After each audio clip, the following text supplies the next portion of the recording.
Welcome to the deep dive. Today, we're looking into the really difficult situation following the terrorist attack in Pahalgam, Indian-administered Kashmir, on April 22nd. That's right. 26 Hindu tourists were killed, and the fallout has been immediate and, frankly, quite tense between India and Pakistan. Exactly. So our aim here is to sort of unpack the initial reactions, the accusations flying back and forth, based on the early reports and statements we've seen. And the core issue is pretty stark. India says Pakistan was behind the attack. Pakistan flatly denies it. And their defense minister even suggested it might have been a false flag operation by India itself. Which brings us straight to India's immediate reaction. They pointed the finger at Pakistan very fast, very forcefully. What does that tell us? Well, the speed suggests perhaps less need for immediate evidence and more a default position. Maybe even a strategic move to frame the narrative right away. Okay. And then just as quickly you had Pakistan's denial. Khawaja Asif, the defense minister, went on Sky News, I believe. Yeah, that interview caused quite a stir. It did. And he made that false flag claim. That's not just denial, it's a counter-accusation. It really ramps up the rhetoric, doesn't it? It absolutely does. And that rhetoric, it just spilled over instantly onto social media. It became a whole other front. Oh, completely. A real battleground? Yeah. It was striking how fast these online campaigns mobilized. You had Pakistani users pushing hashtags like #IndianFalseFlag almost immediately. Trying to get that narrative out. Exactly. And alongside that, we started seeing reports, quite disturbing ones, about AI-generated content.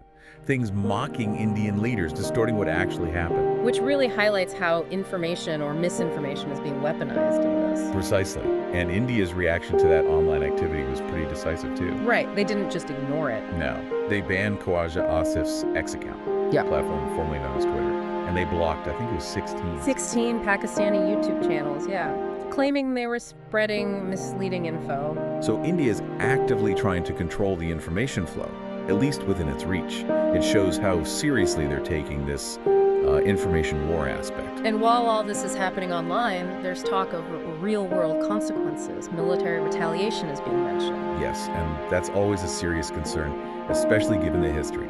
We saw military strikes in 2016, again in 2019. After similar incidents, it raises the stakes dramatically. But it's not just military options on the table, is it? No, not at all.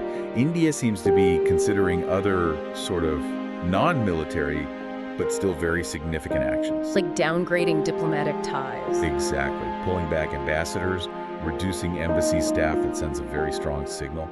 And then there's the mention of possibly suspending the Indus Waters Treaty. The water sharing agreement, that would be huge. Huge. It's a foundational treaty. And messing with water resources in that region has enormous long-term implications, far beyond this specific incident. It's a powerful, coercive tool if they choose to use it. All this against a backdrop of really intense public feeling on both sides. The online stuff we mentioned is fueling that, presumably. Absolutely. The narratives are incredibly polarized. You see accusations of propaganda, fake news, emotionally charged content just flooding social media. It makes it very hard for anyone to get a clear picture. And that public mood, you have to wonder how much it pressures the governments involved. That's a key question. How much does this online fervor influence actual decision-making in Delhi and Islamabad? It's a volatile mix. And the rest of the world is watching this nervously, I imagine. Very nervously. You have two nuclear-armed states trading accusations after a deadly attack. The potential for escalation is, well, it's something the international community always worries about in this region. It's not just a local dispute. Not at all. It has global security implications. And we have to remember the context here. Kashmir, it's been contested for decades. Crucial point. This isn't happening in a vacuum. Kashmir is historically disputed territory, the cause of multiple wars between India and Pakistan. This attack, sadly, fits into that long, troubled history. So looking forward, it feels like we're at a really critical juncture. Definitely. The big questions are, can diplomacy de-escalate this? Will cooler heads prevail? Or does this cycle of accusation, digital conflict, and potential retaliation lead somewhere worse? It's deeply uncertain. It really is. And maybe a final thought for you listening. Just consider how powerful these competing stories, these narratives are, especially in a crisis, how they shape what people believe and maybe even what nations decide to do next. Information itself is clearly a key part of the conflict here.